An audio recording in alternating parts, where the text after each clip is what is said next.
Good morning, guys. I'm going to show you some neat ways to use Google app called Gmail. So each of you has a school Gmail account, and that's how you can communicate with your classmates and your teachers. So I'm going to get you started today by customizing your Gmail. And one of the ways you can do that is by adding a really cool background like my son has done. You can do that by going up to the settings, scrolling down just a little bit and choosing a theme. And you can also upload your own picture if you want. Um, One of the things also you're going to notice is that you're going to get lots of emails from us because every time we add something into Google Classroom, it'll say new announcement or new assignment. So just know that you're going to get a lot of emails. So try to manage them by checking it each day and either organizing them or deleting them so you don't get 1,298 like my son does. All right, one of the first things to do is if something's really important and you read the email and you're like, ooh, I need to save that, is you can click on the little star and that sets it aside and kind of draws your attention to it that, hey, that is something that's important.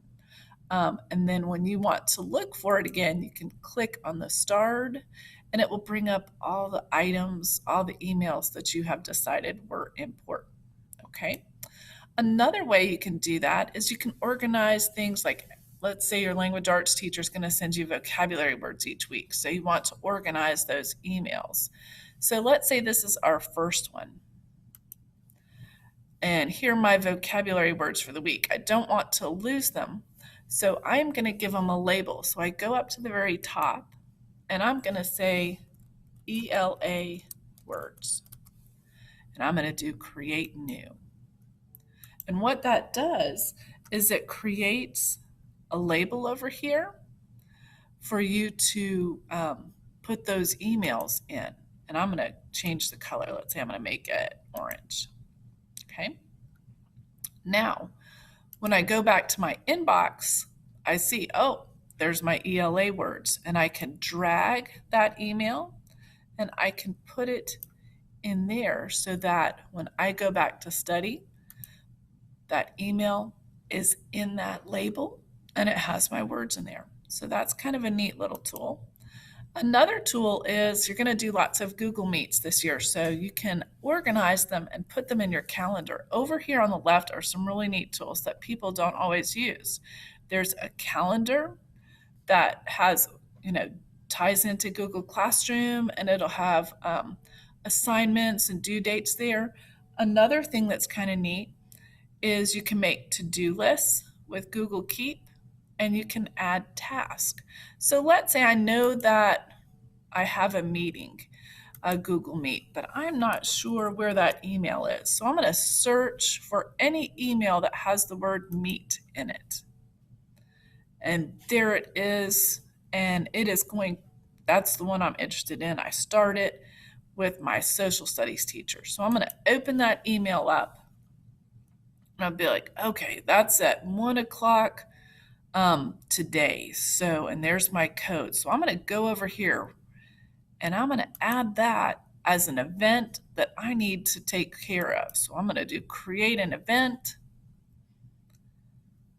And I know he told me it's today, which is the 14th, and it's at 1. So I'm going to put it at 1:00. I'm going to make sure that it notifies me 10 minutes before so I can make sure I'm in my class on time. And I'm going to hit save. Now, here's what happens. When I go back to my email, I can click on my calendar and it will tell me, hey, you got a Google Meet at 12. I can click on it and click right there, and that will launch me into the Google Meet. So I like to use the calendar, especially when you get lots of stuff going on. It's a neat way to organize things, okay? Also, you can add it as a task. So task might be to meet with Mr. Godwin at 1, okay?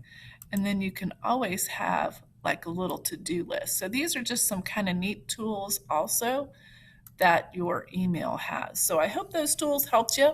Don't forget to check your email often, delete things that you don't need, and organize things into tabs or put them on your calendar to help you stay organized and have a successful year. And as always, if you have questions, reach out to your teacher. All right, thank you.